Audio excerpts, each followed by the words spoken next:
He's a bull-faced lie. Something I did want to show for the channel. All right, this is a worthwhile debate here. We need Heath on this too. Heath. All right, we got center up. How do you know in front? I gotta be in front. I gotta get the foreground. All right. Pre-hunt, coffee or no coffee? Yeah, I have coffee in the morning. I don't drink coffee. You don't drink any coffee? Tea. What's up? Never He's drank a tea. he's a tea Never man. drank tea either. Really, orange juice.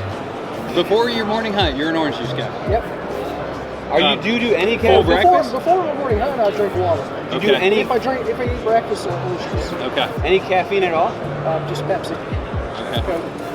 After you shoot a I don't buck, do what's that your very beverage? often. Try to stay away from it. What's your beverage of choice after you shoot a buck? Any big meal or beer, whiskey? What's Bud Light. Bud Light? Yeah, or Jack Coke. All right, Heath, you're all right. Did you? Now you've had time to think about this.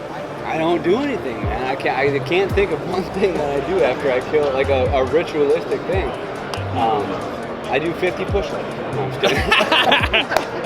That's my It's a lot more than I do. That's my.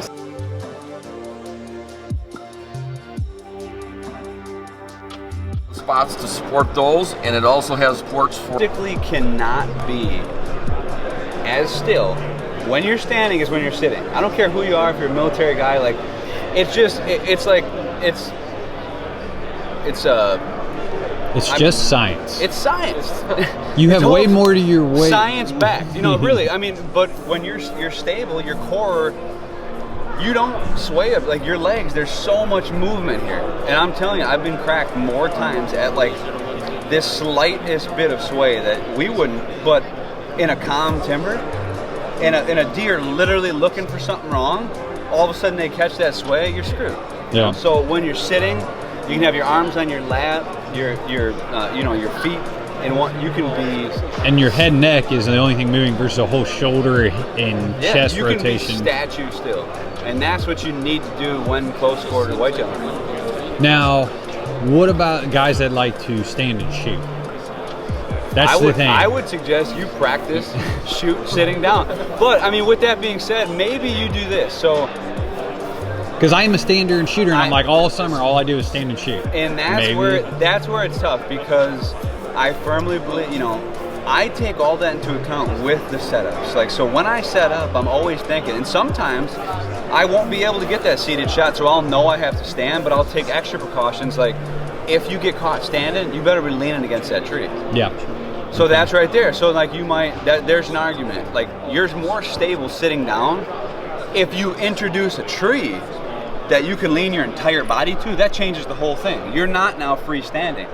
You're leaning on something. Now you can be damn still leaning, and that's another thing. That's what people don't realize too about the platform differences and dimensions. You have more platform with a 1.0, but you have just as much, if not equal or more, standing like comfort room, because the meaty part of the stand is closer to the tree.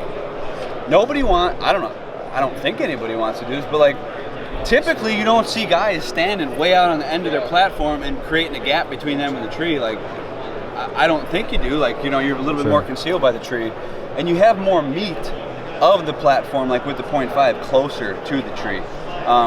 But that's where I would recommend, if you're a guy who has to stand, make sure you got that tree as a backup to stabilize yourself, at least to get you through that point of getting busted from sight. Yeah. Because there's a lot of times where, that buck you shoot might be the first deer you see. It might be the 10th deer, and every deer you see prior to that buck, especially late season, cold climate, farm country, it ain't about that buck. It ain't about beating him, because he's going to get killed or you're going to be in kill. It's about beating everything prior to that buck, which is tough.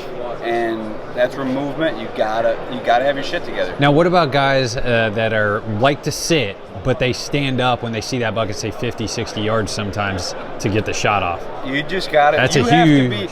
You have to be so much more in tune with what you're doing, and that's where you would never be able to close quarter hunt like that. Like if I plan on shooting a deer from me to you, and I'm in a cedar thicket or a swamp.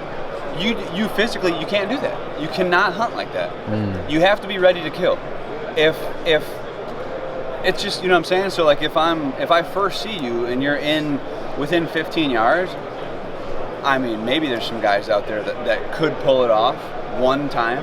Yeah. You ain't consistently killing buck, trying to quick draw and stand up and grab your bow. Now, if you're in an open setting and you can see a couple hundred yards out and you see him coming, yeah, by all means. But what are you not seeing that's seeing you when you've spotted that deer? So the more you could think about that, and the more you can, plan for that. Sure. So that's where I suggest, Maybe. kind of marry one or the other. I mean, and you can have both styles, but don't be standing up, sitting down, standing up, sitting down. I personally think maybe I should practice shooting sitting a little more now. You want to talk about, here's the next thing. You shoot better sitting down. You just need to start doing it. You're taking it's the same concept with movement versus standing and sitting. You are taking half your body out of the equation of shooting when you're sitting down. You are more stable, and you will be a better shot sitting down. All right, Why do you Heath. think I always sit down? I can't shoot a damn bow to save my life. Heath, I'm going to ask, are you a stander or a sitter? I like standing, Okay. but I'm shot and sitting down. But Okay. I completely agree with what Cody said too. I mean, if you sit down, it's less movement. You're more stable. The whole works. I just like standing a lot of times because I'm not as good as positioning my stand for the perfect shot. So sometimes I got to shoot behind me. Yeah. And it's just a little easier for me to spin and turn. What's more important though is he can do it either way. Sure. I mean, like I think and Heath knows that you have to be conscious of what's going on, and if you are, you just. Do you think self-filming the kill shot's a little easier if you're already standing? Or do you like camera close, seated? Yeah, I mean, like I said, both ways. Yeah. You just killed a lot more deer on film than somebody like myself, if you will. I mean, I stand most of the time, or when I see one, if everything's right, I ease up into the standing position. That way I feel like I could turn to my weak side a lot easier, let's say. And I'm not as, I guess you could say, skilled as having my stand exactly perfect for this shot. I'm in the area, but my tree may not be perfect, so I need to be able to adjust a little. I panic sometimes where if I have a deer, say 40, 50 yards out, and I think the kill is here to the left, I start doing this with my feet. Where I'm like, dude, I know I need to pivot because I don't want to be stretched. And you got to make those calls. But that's a prime example. So even what I argue, or what I preach, in a way screwed me this year. Now, I just beat myself up for it because I didn't take the time to fine tune that setup in the spot that I knew I needed to be. The tree didn't allow for it, but I fought it anyway because I wanted that seated shot and I wanted it where I wanted it. So I sacrificed and I hung the stand in accordance to that. Had I been standing, that buck would have been shot 10 days prior when he was at 5 paces. I could have made a move standing. That's one thing that you're giving up. Yeah. When you're sitting, you almost, like when you get fucked, you get 100% fucked. And what's that movie that just came out? There's like this documentary where the guy's like, sometimes when you're fucked, you're realistically only 45%. That was one of the quotes in his movie, and I was like, oh, that's awesome. But realistically, like when you're sitting, and I had that deer right in back of me, at that close proximity, had I been standing, I could have somehow squirreled a shot. I would have got a shot off, but I was sitting, and I knew. I was like, it's not happening. You can't. There's no way you're getting up and turning around on this deer. Yeah. No way. And I committed to that in being in the sitting position. So you got, to whereas most of the time I know I'm more stable. I know I'm hidden. I know I got a less movement. It did screw me, but you got to be versatile. You got to be able to make those calls and change and do everything. I think. And that's where every setup's different. I couldn't see anywhere that day.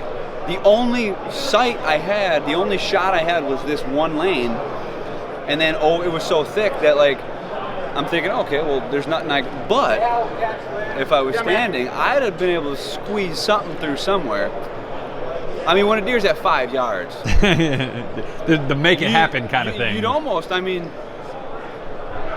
that close of a distance, your percentage of even, let's say it was a leaf, even blowing through a leaf that was in front of him versus, you're not talking a 25-yard shot. Like there's, even trajectory-wise, like the bow is leaving the arrow is leaving your bow and it's going to hit the animal in like 20 feet. You're so close. Like, so I mean, fuck, even deflection from a limb, you could be in the vitals. I don't know. I'm not saying that, like, you got to make that call when it, when you're in that situation, but I don't know. I feel like I'm ranting now.